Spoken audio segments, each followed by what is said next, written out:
Alright guys and gals, it is finally time to talk more about the analog sticks on the Nacon Revolution Unlimited controller. I've been asked a lot to talk about them, and I'm not ignoring you, it's just been absolutely crazy in my life lately. I won't go into it too much, but I've been sick, there's been constant construction going on outside, and hopefully we're trying to get a house soon. So it's been a little busy, but anyway, I'm going to talk about the thickness options of the sticks on the Nacon Unlimited, as well as the software options for programming things like the Deadzone and sensitivity, etc.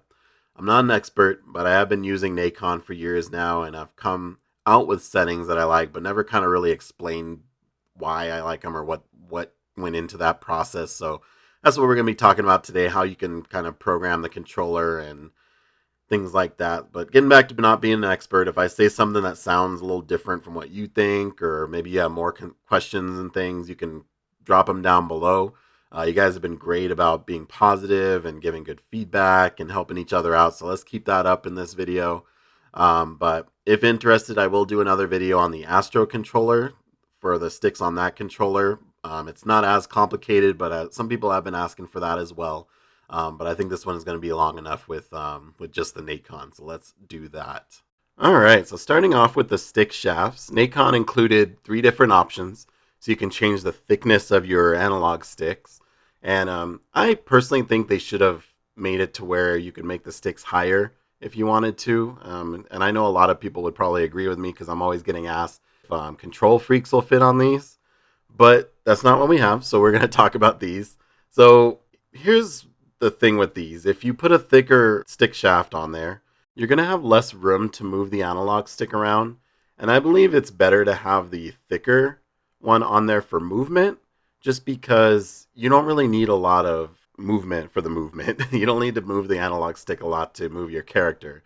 You basically tilt it a little bit to walk or tilt it all the way to run faster. On the opposite end, if you put on a smaller stick shaft, you're going to have more movement in the analog stick, and this is why I believe that the smaller one is going to be better on the right analog stick, your aiming analog stick, because you might need that extra range with your different kinds of guns and things you might be using. With that extra little bit of range you have with your analog stick, you're going to be a little bit more precise with your aiming with your gun. So that's what I believe. Again, let me know in the comment sections what you think and what you use. I prefer, like I said, the thicker analog stick shaft for the left analog stick for my movement because I don't need a lot of extra space to move around with that one. But for the right one, I definitely prefer the smaller one. Let me know what you use and what you think. I haven't even really used the middle size one. I kind of use just the bigger and smaller ones, but that's just my thoughts on the analog stick shafts. And I really wish they had done something to where you can make the stick higher instead, because that does give you more movement also. All right, enough about stick shafts. Let's move on to this. This is the big thing that confuses everybody. So we're going to break this down as best as I can. And yeah. Starting with the sensitivity. So we'll start on the easy stuff. All right, so looking at the right, we're going to ignore the graph for now. We're going to talk about the sensitivity, just the overall plus and minus sensitivity. So what they say is if you click sensitivity minus, the sensitivity of the joystick is reduced to keep a good level of accuracy. If you click the plus, the sensitivity and the accuracy of the joystick is increased. So for a minute, let's stop thinking about a shooter game. Let's think about we're playing a flying game, a flight sim. If you had lower sensitivity, you're flying around in your jet. If you move the joystick just a little bit, your jet is going to move just a little bit. It's going to have low sensitivity, so it's going to kind of match your movement. So if you're moving it just a little bit, it's going to move a little bit. If you put it on higher sensitivity, though, if you move that joystick just a little bit, then your jet's going to move a lot more than if it was on lower sensitivity. So I hope that analogy makes sense. So going back to FPS, which is what a lot of us are going to be using this for, you are able to change the sensitivity for both left and right, so for your movement and your aiming of your gun. Now, for the movement, you're probably not going to really change much about it. You're going to get used to the way the controller feels. You're going to move the left stick a little bit and your character will move a little bit. You'll move it a lot, your character will move a lot. It'll be pretty straightforward. Now, with the right analog stick, though, it's probably going to be a little different. That's probably what you're going to want to change the most. A lot of it's going to be dependent on what kind of weapon you're using, what game you're playing, things like that. I say this a lot, but a lot of it's going to be trial and error. So my recommendation in all of this is you have 4 profiles on this controller. Make a profile for sensitive settings and make one for not sensitive. So either you can switch back and forth, or if you're just testing them out, you can put both of those on there, go on and switch between them and see which one you like better. My recommendation for the sensitivity, I'd say lower sensitivity for precision weapons, things like sniper rifles, because you move the joystick a little bit, you're gonna be a little more accurate. Whereas something like a shotgun, you might want higher sensitivity. But again, test out what you like, and you got to figure out what you like on these things. I'm just trying to explain the settings and what I like. The next thing I want to try to clear up is Deadzone.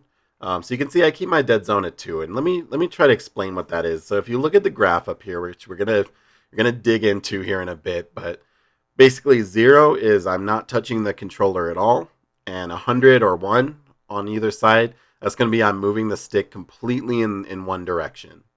So the dead zone is the area on the joystick to where you can move the stick and it doesn't register that anything is happening. So if I had a dead zone of 50, for example, I could move my joystick halfway and nothing would happen. My controller wouldn't move. I wouldn't aim anything. So I like mine around 2. I would say no more than 5. Because I mean, you want to be moving the joystick and we want stuff to happen in the game. So I would keep the dead zone pretty low. So let me give another example. In shooting games, if you have a small dead zone like I do of 2, your controller joysticks are going to be more responsive. So basically it requires less effort to move your crosshairs if you're aiming, for example. Whereas if you have a larger dead zone, maybe you have something where you're trying to sneak around and you want to eliminate unwanted movement, or you want your control to be a little less sensitive, a little slower to put more input in, that's what it's going to do for you. So that's why I recommend just the lower sensitivity, because it's going to give you better aiming overall. But test it out. Test out different dead zones and see what you like. All right, so on to the graph. This is what I was afraid of. So this is probably what I get the most questions about. So this graph here in the middle, this is your analog stick movement graphed out. So on the left side, you have 0 to 1, and on the bottom, you have 0 to 100. And basically what that is 0 is I'm not touching the controller, and 100 or 1 is I'm moving it all the way. So you see the 2 down there, that's my dead zone. So just if you're wondering what that 2 was, that's the dead zone. We're getting that from my number there on the right. So you'll notice there's a line going straight down the middle, well, diagonal down the middle of the graph. And this is the default setting. This is the default sensitivity on your analog sticks on the Nacon. So basically your blue area is going to be your small movements. So that's if I'm like barely touching the analog stick. The purple is going to be your medium. So if I'm just like, I'm right above small, but I'm not pushing the analog stick all the way. And then your red's going to be, I'm basically pushing the analog stick all the way in a certain direction. All right, and to explain it a little bit more, I'm switching to the Nacon Revolution Pro 2 software. And that's just because I like the way it breaks it down. It makes it a little bit easier to explain. Same concept, but so as you can see here, you still have your response curves. You have your little graphs that we just talked about.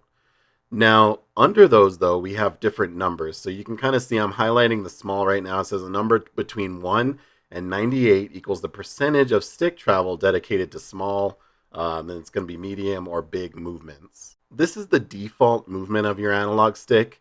So represented in numbers, you have 33, 33, and 34%. So basically it has to equal 100%. No matter what setup you do, you have to be able to get 100% out of it.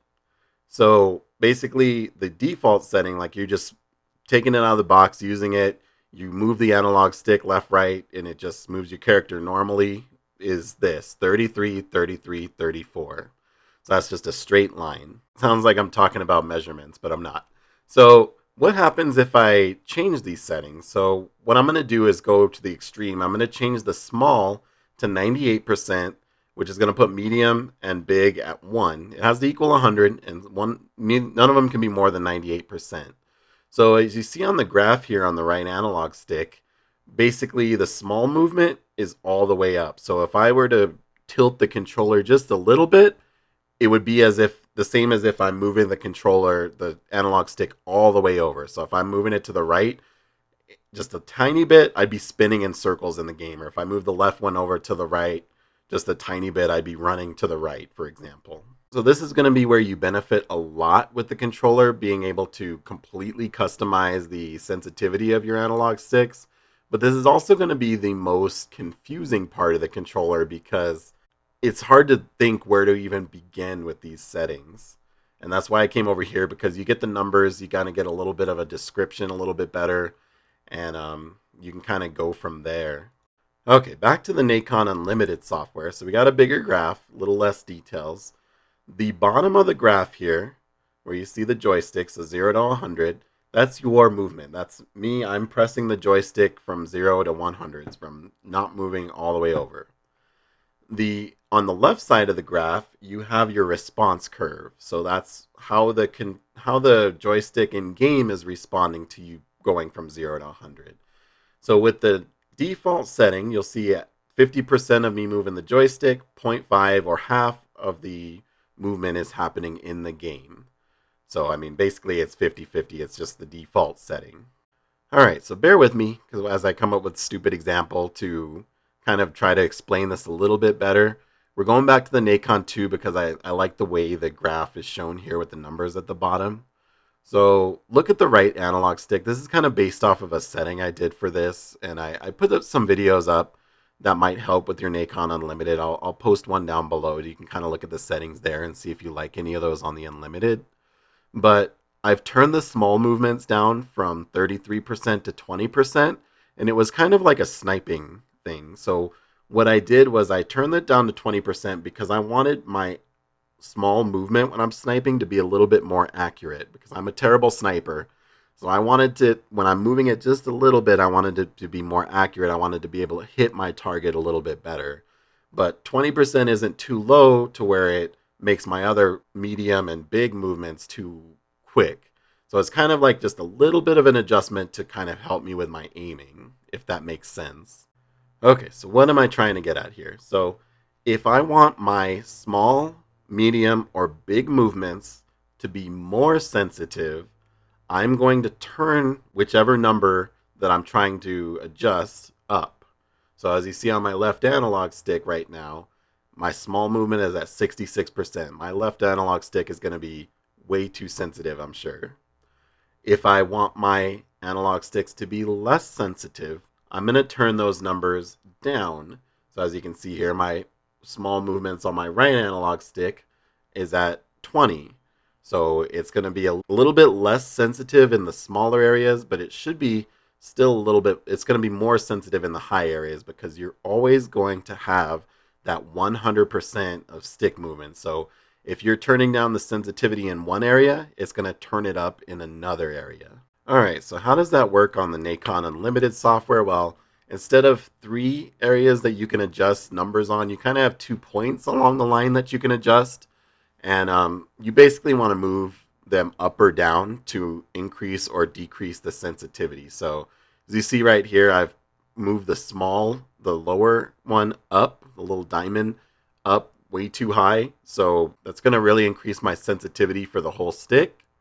If I wanted to move it down, that would decrease the sensitivity for the whole stick. And you can see the percentages there as well. There's only 2 of them instead of 3, which is why I wanted to do the Nacon 2 to kind of show you the percentages and what they mean. So this is just like a simplified version of that. Just think of it this way. If you feel like your joysticks are too sensitive, move these down. If you think that your joystick is not sensitive enough, move them up. So, I mean, that's just as simplified as I can make it. And before you do any of that, I would click the sensitivity plus or the sensitivity minus, because that's just kind of like a general overall sensitivity, and that might fix your issue there without having to adjust the sticks at all. All right, quick recap of everything we talked about today. So thick stick shafts are going to give you less room to move your joystick around, which I believe makes it more ideal for moving your character in a game. Whereas thinner stick shafts give you more room to move your sticks around, which I feel are better for aiming. It makes you a little bit more precise. Deadzone is the small zone that you can move your joystick and have it not register in the game. With sensitivity, high sensitivity means the slightest movement of your joystick has a large effect on what you're doing in the game. And with the opposite, with low sensitivity, it takes more movement of your joystick to affect what is happening in the game. All right, so I think we've talked about the joysticks on the Nacon controllers enough today. So let me know if that helped. I know a lot of you have been asking me to talk about them more, so hopefully this long video about them helps out a bit. Let me know in the comments what you think, if you want to add anything, if you want to change anything.